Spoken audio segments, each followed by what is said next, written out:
My name is Bill Lewis, and I am the chair of the guest lecture series.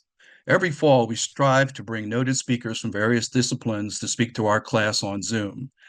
Typically, the 90-minute session is devoted to partly hearing from our speakers, of course, but also followed by a robust question and answer period of about 45 minutes. And I've heard from all accounts that this is probably the most popular part of the class. This year's roster will include Congressman Jamie Raskin, who probably doesn't need any further introduction. We're going to hear from Mark Barden, who's the CEO and co-founder of the Sandy Hook Foundation, which is a dedicated organization for schools to deal with school violence. Mark's son, Daniel, was one of the victims of the Sandy Hook Elementary School massacre, and this is something that is very near and dear to him.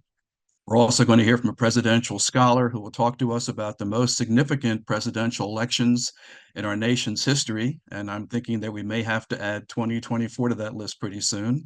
And we'll hear from Bill Taylor, the former ambassador to Ukraine, who has come back for the third straight year to talk to us about what's happening in the war. Bill's comments change because the wars change, but we're just glad to have his insights and grateful that he's able to find the time to speak to us. A full list of the speakers is available in your catalog, but I hope you will take the opportunity to join us every Thursday afternoon at 1 p.m. on Zoom to interact and exchange with some very amazing speakers. Thank you.